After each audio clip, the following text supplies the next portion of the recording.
Hello friends. We're supposed to get a really nice little snowstorm tomorrow. We're forecasted to get about 3 inches and it should fall during the day and stay on the ground, which is very exciting because I love watching snowfall. It always inspires me more to, it calms me down, and I always write really well when snow is falling outside. So it's Thursday as I film this. Tomorrow around noonish we're supposed to get snowfall, and it should stay on the ground at least through Saturday, maybe through Sunday, because it is supposed to be fairly cold. So I'm really planning like a nice cozy little writer weekend for myself. I had jury duty early this week and that really threw me off, but luckily I did not get selected for the jury. And last week I had my period and I felt like crap. Oh, hi Coco Face. So this week I'm like, okay, let's do this. Let's get some writing done. I would love to add at least 10,000 words to one or both of my projects, as well as finish my more detailed outline for the Broken Queen sequel. So those are my goals from today. Sorry, the camera's wobbling a little bit because the table's not entirely stable. Now there's a cat rubbing against my camera. So yeah, 10,000 words over the next 4 days and finish that outline. That's what I'm hoping to get done, as well as finish this video and get it uploaded on Sunday. And I also have to go to the post office tomorrow before the snow, and I'm hoping to stop in at the local thrift store, and there's a really cute little bakery in Mars Hill that we just tried, and it has so good little fruit pastries and cinnamon buns. So I'm also hoping to stop in there and get some little cozy treats before the snow falls. And I want to tidy up the house a little bit and do some laundry because I haven't really been like home as much as I had hoped. Also had to do like the mega grocery shopping trip before the snow hit. So right now I'm gonna make some lunch. I'm planning on making like an African chicken dish. Well, you know, kind of African, with like a tomato peanut sauce. And after that, my only real plan is to cozy up and write all afternoon. So if this sounds good to you too, then cozy up, and obviously by the time you watch this, the weekend will be over, but hopefully it'll be a nice, inspiring little writer time.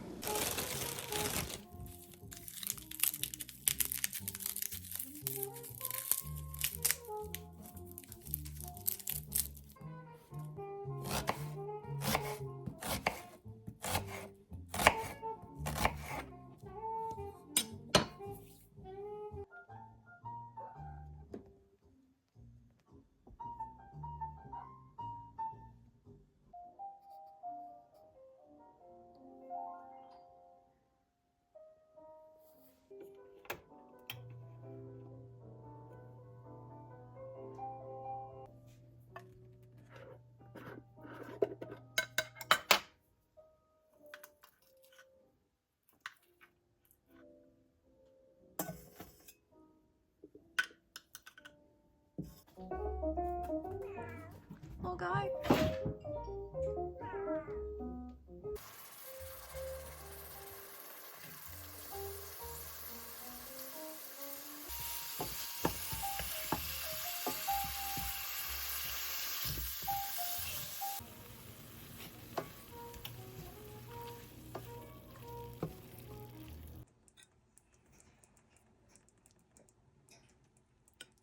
Okay, it's Friday now. I slept in way too late. How did yesterday go? Good, as far as writing went, for the most part. I wrote 2,700 words, so I am on track to write 10,000 this weekend. But I did stay up really late to do that. So in that regard, I didn't get much else done. I was not writing at a quick pace to get those 2,700 words, basically. By the time I woke up, it was already snowing, and I also learned that the bakery that I wanted to get the cinnamon buns at was closed anyway, so I was hoping I could show you the cute little town of Mars Hill and a cinnamon bun, but it's not happening. It is a nice cozy day.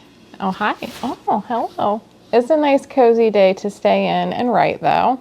And of course I didn't get to the thrift store, but let's pretend I did, and I'll show you what I got at the thrift store last week. It's such a cute little thrift store. I really am trying not to buy anything, but you know, sometimes you can't help it. I got these cute little wintry socks. I don't know what they're made of, but they feel like they might be a nice cotton. So those are good. They look barely worn.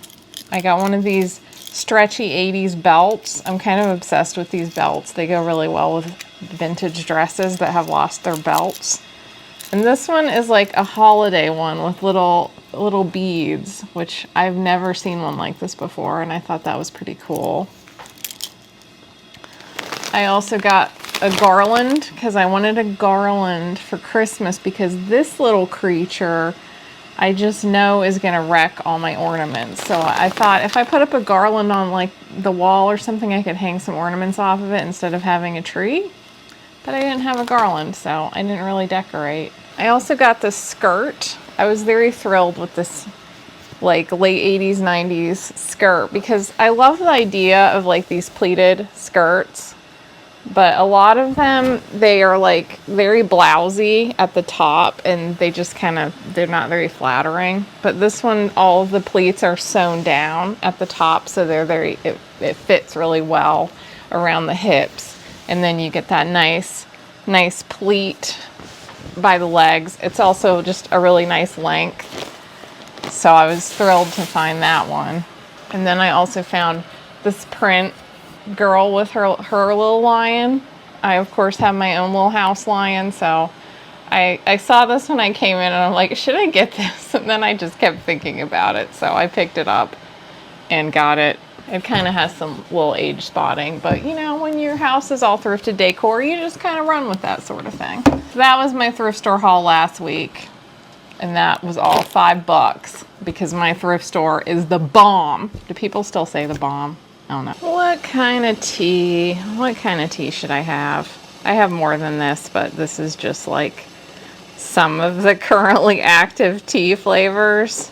I kind of want a black tea, so I think I'm gonna go with the Tazo Joy. You know what did not work out yesterday was cleaning the house.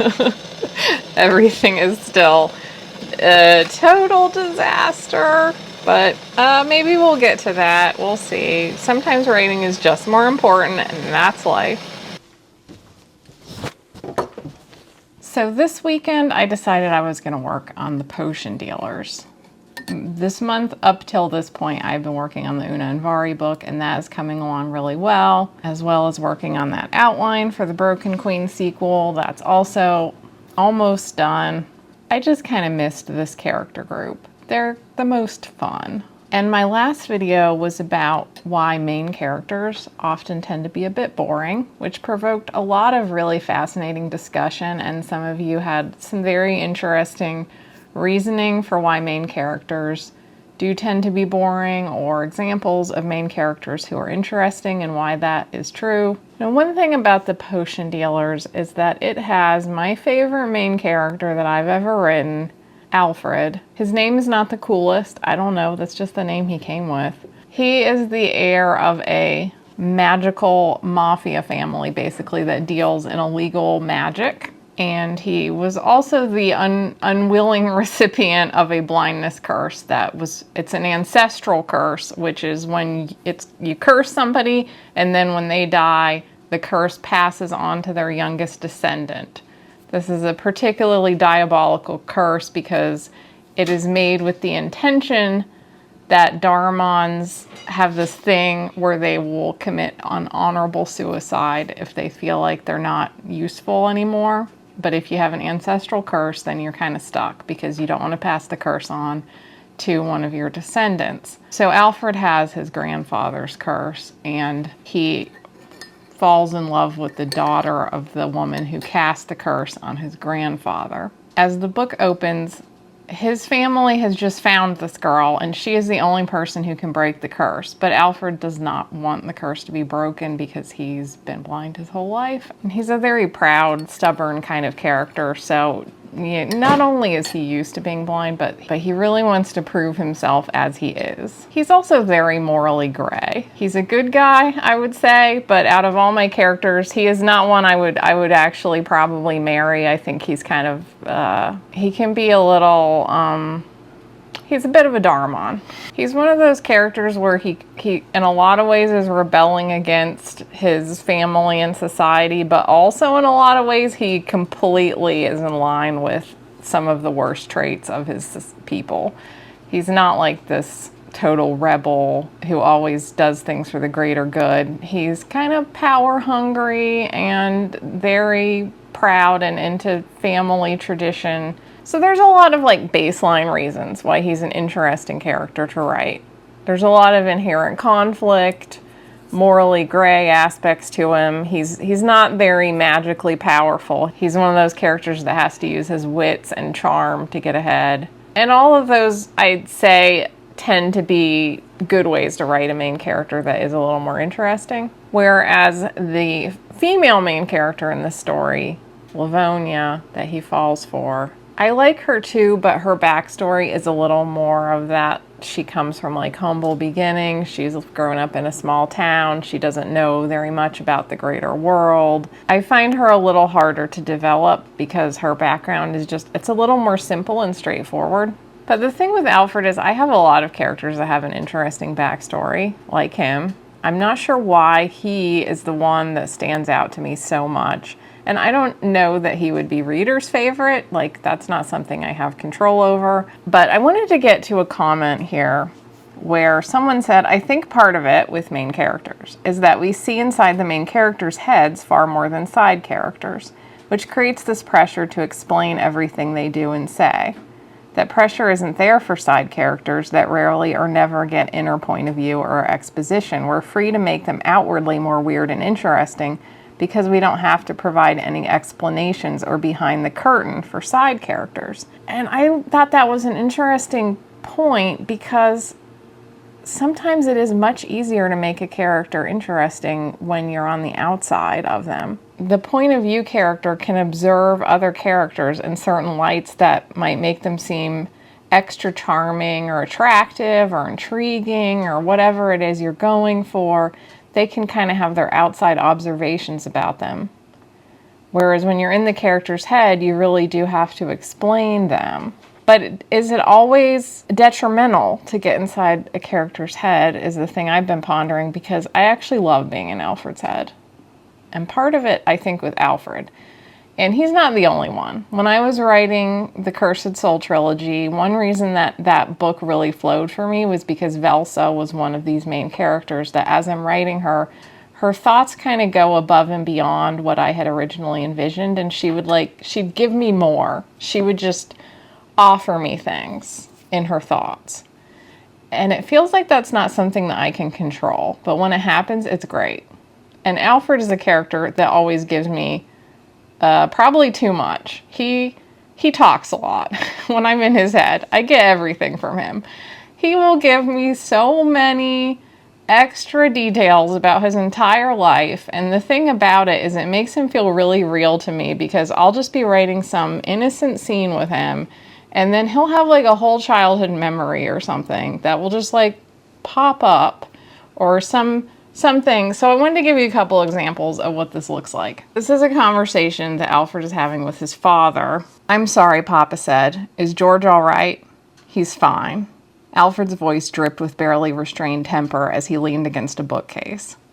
Now, with almost any other character, that would be it. Then I'd move on to his father's dialogue. But with Alfred, I get, "He caught himself pulling one leather-bound volume out to trail his fingers over the ridges and shoved his hands in his pockets instead. Papa hated fidgeting."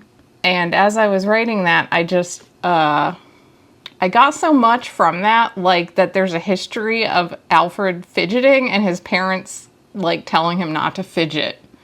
Those are the little things that just appear when I'm writing him, and I'm like, oh, okay, that's like part of their dynamic. They're very controlling. And then a few lines later, "You're just scared," Papa said. "If I was prone to be scared, would I do all the crazy things I do?" Alfred opened the ice bucket and filled a glass. He skimmed the braille labels on the bottles and decided on whiskey and soda, nothing too strong. Again, with most characters, it would end there and I wouldn't get anything more from them. That would just be like an action beat and give a little flavor to the scene. He's gonna have his whiskey and soda, you know. But with Alfred, no, I get also, Papa taught him to make cocktails when he was 14, per tradition. When boys were still too young to join the conversation, their first invitation to the halls of men was as bartender so they could listen to their father do business. So just from that one little thing, Alfred gives me a whole memory and cultural detail that his father taught him to make cocktails when he was a teenager so that he kind of had like a background role to play while the men in the business are discussing the business. That's like how a boy gets to enter the room. And these are just like, there's so many little instances like this with Alfred where as I'm writing, I just get extra things and they're from him. I don't feel like I have any control over whether a character gives me like the bonus content. It just flows out. So I don't know if this makes him more interesting to readers or not, but I definitely feel like it helps me to flesh out the world and make it feel like a real place, because those are the little things that make me feel like the story is alive and that there's stuff behind the set. Or rather, it's not just a set, it's a real place and there is real history, and it's not just what absolutely needs to be there. It's so many other little things. This happens to me throughout the book. Like there's a random part where Alfred thinks he has this fiance that he likes but doesn't love, and he thinks that he has to go to her university choir concert and that he doesn't really love doing that because it makes him feel like he's her dad. That was another thing that just popped up and I was like, oh, okay. Like he's got a schedule that I didn't even make. So I don't know if that's really helpful advice, because this is not something that I feel like I can make happen with a story. It just happens. And I also worry that it might bloat the book with unnecessary information, but you know, we're just rolling with it. So with that said, I am very excited to get back to this. I'm also very excited to get back to all the other books. My creativity is kind of banging this year so far. Fingers crossed it stays like that. First, I'm gonna make lunch again. I'm making beef stroganoff, which sounds perfect for a cold day like this. And it's gonna be nice and cozy.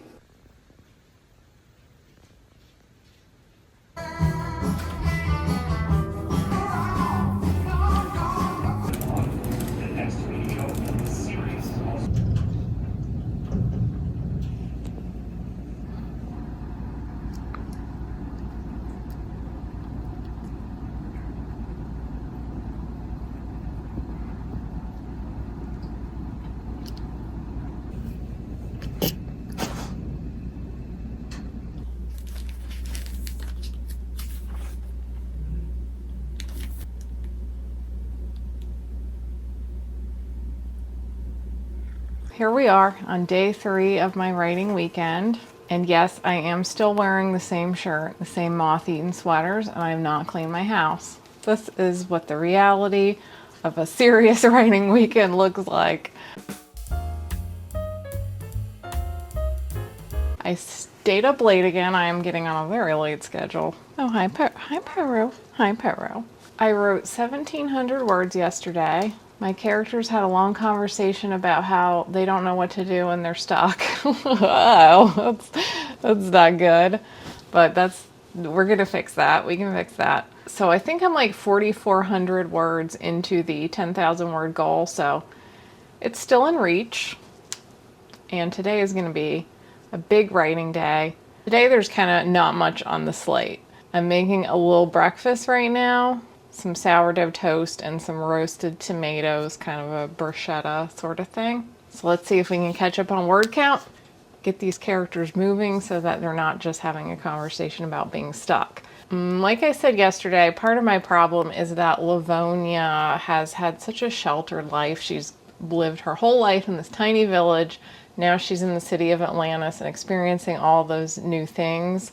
I'm a little impatient for her to become a little more like aware of what's going on and like proactive. I feel like she's a little passive right now because she's just getting oriented with her surroundings. So I'm struggling with that a little bit, like how to realistically make her more of an interesting character when she doesn't, she's still figuring out so many things. It's hard for her to have as much agency as the characters who have been living in the city their whole lives and know how to navigate it and how to get things done. So that's something I'm working on, but we're getting there.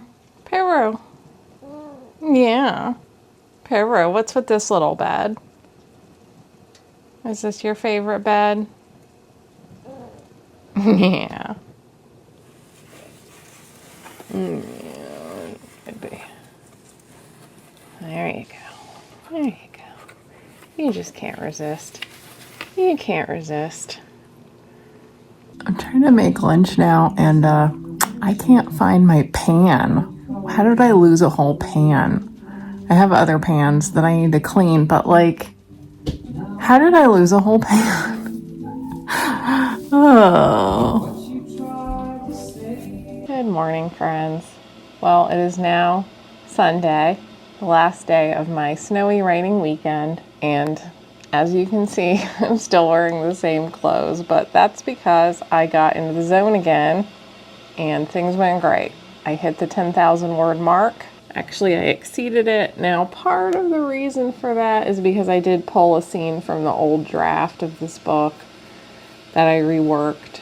So they weren't all fresh words, but I still have today. So I feel pretty confident that I will have not only 10,000 fresh words, but also probably about 2,000 words from the old draft. So I thought 10,000 words was going to be pretty difficult, and my tea kettle's really going now.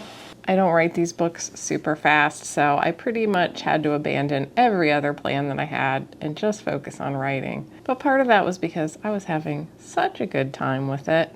I've been thinking a lot about this one particular scene, the one that I pulled from the old draft, because I really liked the scene in the old draft. It has a lot of fun and excitement. The versions of this book that came before, particularly Fortune's Curse, is kind of fun and exciting the whole way through without that much pause. It's just one crazy event after the other. So that's where I've been trying to work on adding more pauses and character development into the book, because this is not the kind of book that feels like it should just zip by with nonstop action. It's not really meant to be that kind of book. But I still wanted to save this scene because it's so fun.